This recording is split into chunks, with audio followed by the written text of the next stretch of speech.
Shalom kepada semua jemaat Tuhan yang saya kasihi di dalam nama Tuhan Yesus Kristus. Sebelum kita mendengar firman Tuhan, mari kita berdoa bersama-sama. Bapa kami di surga, kami bersyukur dan berterima kasih kepadamu Tuhan untuk kebaikan-Mu dan kasih-Mu yang besar dalam kehidupan kami.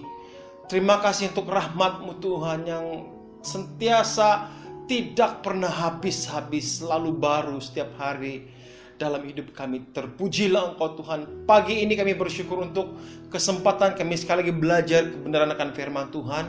Urapi hamba-Mu dan pakai hamba-Mu Tuhan. Setiap perkataan hamba-Mu biarlah ini datang daripada Engkau, dan semua jemaat yang mendengarkan diberkati. Beri hamba-Mu hikmat, kebijaksanaan untuk menyampaikan suara Tuhan, isi hati Tuhan kepada semua sidang jemaat Tuhan yang mendengar.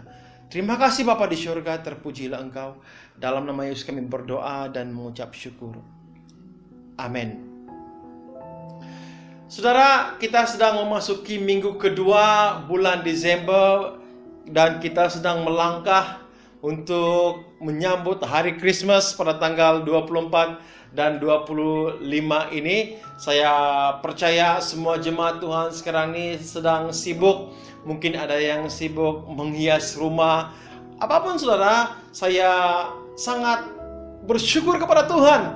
Sungguh pun mungkin dalam tahun ini kita merayakan Christmas di rumah kita masing-masing, tapi kita masih boleh merasakan Christmas itu, bahang-bahang Natal itu dalam keluarga dan dalam pribadi kita masing-masing. Saudara, seperti yang saya katakan pada minggu yang lalu, tahun ini saya mengambil tema untuk Natal Paroki Saint Stephen Silabukan yang bertemakan pengharapan, iman, dan kasih. Oh, mungkin ada yang mendengar, sepertinya ada tema yang sama dengan gereja-gereja yang lain. Ya, kami tidak pernah pun berbincang, tapi kami punya Tuhan yang satu yang saya percaya memberikan hikmat, kebijaksanaan kepada kami semua untuk memikirkan apa tema yang sesuai. Dan seperti yang saya katakan pada minggu yang lepas, bermula pada minggu ini, saya memulakan khotbah mengenai tema kita ini, pengharapan, iman, dan kasih. Dan saya memulai dengan satu subtema yang bertajuk pengharapan Natal.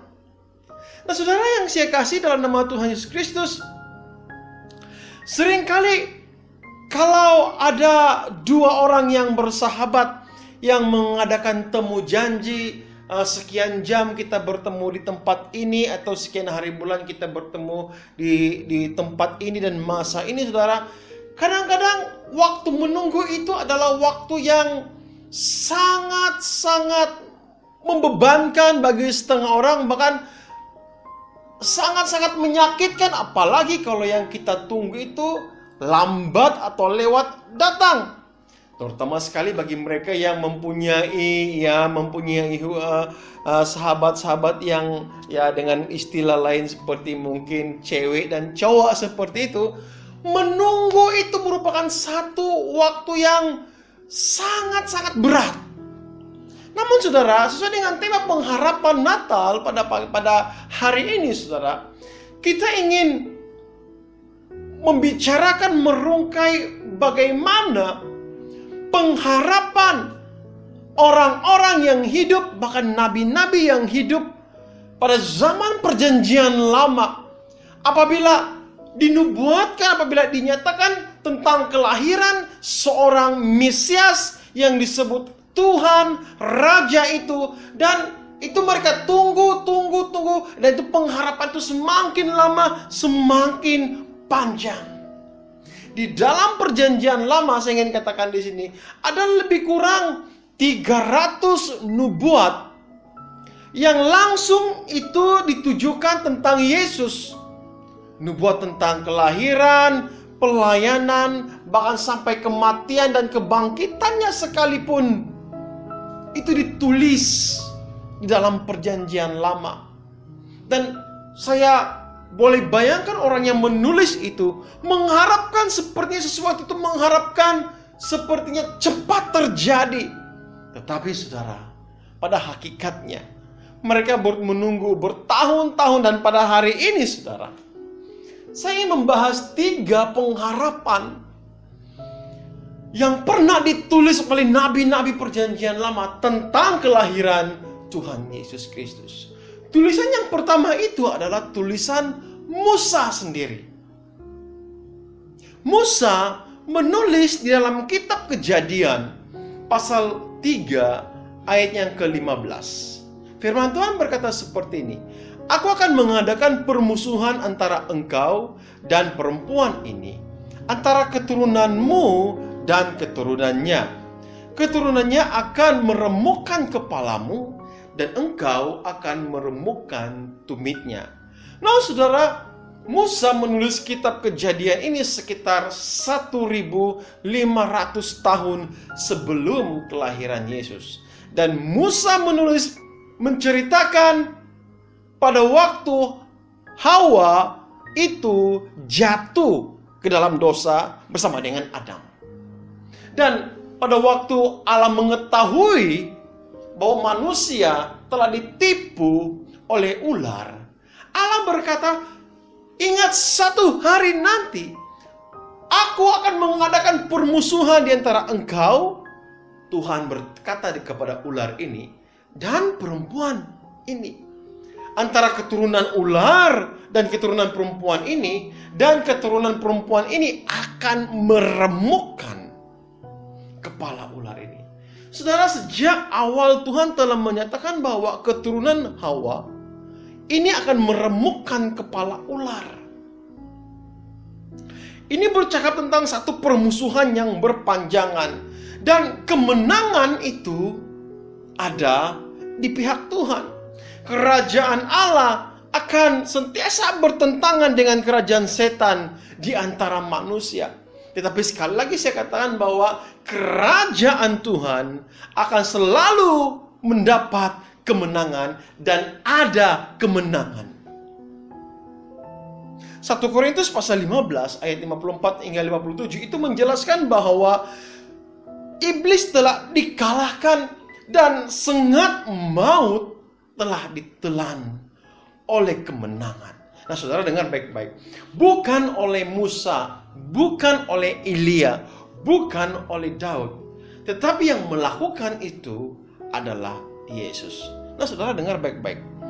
Bolehkah saudara bayangkan bagaimana pada waktu Musa menuliskan kitab Kejadian ini, dan dia membayangkan satu pengharapan bahwa satu hari nanti keturunan perempuan ini akan meremukkan ular ini, kepala ular ini. Saudara boleh bayangkan kira-kira sebesar apakah pengharapannya pada waktu dia menulis itu. Ternyata setelah 1500 tahun selepas tulisannya, baru Yesus lahir. Pengharapan itu sangat panjang. Yang kedua, saudara, itu tentang tulisan Yesaya. Yesaya adalah orang yang paling banyak menubuatkan dan menuliskan tentang Yesus dan pelayanannya. Dan memang pun Yesaya, kalau kita baca kitab Yesaya, saudara, Yesaya itu penuh dengan nubuat-nubuat. Sehingga ada orang mengatakan bahwa Yesaya itu adalah nabi nubuat. Nah, Yesaya pasal 9 ayat yang ke-6 dengan mengambil beberapa ayat tentang nubuat Yesaya. Firman Tuhan berkata, "Sebab seorang anak telah lahir untuk kita, seorang putra telah diberikan untuk kita. Lambang pemerintahan ada di atas bahunya, dan namanya disebut orang penasihat ajaib, Allah yang perkasa, Bapa yang kekal." Nah, saudara, Yesaya menulis ini sekitar 700 tahun sebelum Yesus lahir. Itu merupakan satu jangka yang panjang. Dan saya dapat bayangkan sekali lagi pada waktu Yesaya menuliskan menubuatkan ini. Saya percaya harapan Yesaya itu sepertinya seolah-olah biar ia terjadi begitu cepat sekali. Dan harapan itu berpanjang sehingga 700 tahun. Akhirnya nubuat ini digenapi. Yesaya menulis seorang pribadi yang memiliki title atau gelaran. Dan di dalam nubuat ini, saudara, tulisannya saya ini, pribadi ini disebut sebagai penasihat ajaib, Allah yang perkasa, Bapa yang kekal, Raja damai. Saudara, dalam dunia ini ada banyak yang kita boleh ambil sebagai penasihat atau sebagai counselor. Tapi menurut Yesaya, hanya seorang sih penasihat yang disebut sebagai penasihat ajaib. Dan dia sedang menantikan itu. Dalam dunia ini ada banyak Allah yang disembah oleh manusia. Tapi menurut Yesaya dalam nubuatnya hanya ada seorang saja yang layak dipanggil Allah yang perkasa. Di dalam dunia ini ada banyak bapa-bapa yang mengasihi anak-anaknya. Tapi menurut Yesaya hanya ada satu Bapa yang layak dipanggil Bapa yang kekal. Dan dalam dunia ini ada banyak raja yang memerintah. Tapi banyak raja yang memerintah itu semua ke arah peperangan, pembunuhan, kematian, dan sebagainya. Tapi menurut Yesaya hanya ada satu raja yang disebut Raja Damai. Dan Yesaya menuliskan ini 700 tahun. Sehingga Yesaya mati mengharapkan sesuatu terjadi tapi belum terlaksana. Dan itu hanya terjadi dinubuatkan pada waktu Yesus lahir. Saudara yang saya kasih dalam Tuhan, begitu panjang pengharapan mereka tentang Natal, tentang bayi ini. Ada satu ayat lagi, saudara, dalam Yesaya 7 ayat 14. Firman Tuhan berkata, sebab itu Tuhan sendirilah yang akan memberikan kepadamu sesuatu petanda. Sesungguhnya seorang perempuan muda mengandung dan akan melahirkan seorang anak laki-laki. Ia akan menamakan dia Immanuel. Saudara, dalam petikan ini Yesaya menuliskan tentang seseorang yang akan digelar Immanuel. Dan menurut firman Tuhan ini, Tuhan sendiri yang akan memberikan itu. Dan pada waktu Maria ibu Yesus bermimpi, petikan ini disampaikan sekali lagi, kata Immanuel, Allah beserta dengan kita, itu disebut sekali lagi oleh malaikat kepada Maria. Yang selalu beserta kita itu adalah Yesus Kristus. Dan saya sekali lagi mau membayangkan perasaannya saya, pengharapan yang diluahkan oleh saya pada waktu dia menulis nubuatan ini. Satu pengharapan yang cukup panjang tentang bayi Natal. Dan saya mau menuliskan dengan tulisan yang ketiga. Tulisan yang ketiga itu adalah tulisan Nabi Mika. Mika pasal 5 ayat yang kedua. Firman Tuhan berkata, tetapi engkau, hai Bethlehem Efrata, hai yang terkecil di antara kaum-kaum Yahuda, daripadamu akan bangkit bagiku seorang yang akan memerintah Israel, yang permulaannya sudah ada sejak purbakala. Nah, saudara, sekali lagi Mika menulis ini hampir sama dengannya saya, lebih kurang 700 tahun sebelum Yesus lahir. Dan di dalam tulisan Nabi Mika ini, dalam nubuatnya, dia menyatakan bahwa seseorang yang akan memerintah Israel. Saudara dapat bayangkan pengharapan yang begitu panjang. Di tengah-tengah Israel dia ambang kehancuran. Di tengah-tengah Israel dibuang, ditawan, dan dijadikan sebagai pelarian. Ada kata-kata penghiburan seperti ini, ada kata-kata pengharapan seperti ini yang dituliskan oleh Nabi. Dia kata seorang pemerintah Israel itu akan bangkit, yang sejak dulu kala dia sudah ada. Pengharapan yang begitu panjang. Bukan itu saja, saudara. Nabi Mika secara spesifik menyatakan di mana tempat orang ini lahir, yaitu di Bethlehem, di Efrata. Dan semua nubuat ini tertuju kepada Yesus. Mereka mengharapkan kedatangan seseorang yang tidak tahu bila datang. Pengharapan itu begitu panjang. Pengharapan tentang bayi Natal itu cukup panjang sehingga mengambil masa beribu bahkan beratus-ratus tahun. Ini yang saya katakan pengharapan Natal. Dan itu hanya terjawab pada waktu Yesus lahir 2000 tahun yang lalu. Saudara, persoalan yang saya ingin bawa di sini adalah apa yang menjadi pengharapan Anda dan kita pada Natal tahun ini.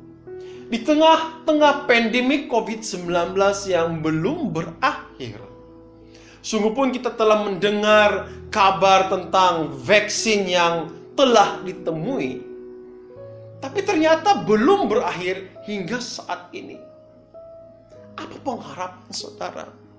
Atau saya teruskan dengan soalan yang kedua, pertanyaan yang kedua. Apa yang menjadi pengharapan dan doa saudara pada tahun 2021? Di tengah-tengah kesulitan ekonomi, di tengah-tengah kesulitan hidup, di tengah-tengah segala sesuatu, apabila keluar ke bandar pun masih ada perasaan takut untuk bergaul. Di tengah-tengah segala sesuatu yang terjadi, saudara, masihkah ada pengharapan kita kepada Tuhan? Masihkah kita boleh berharap sepenuhnya kepada Yesus?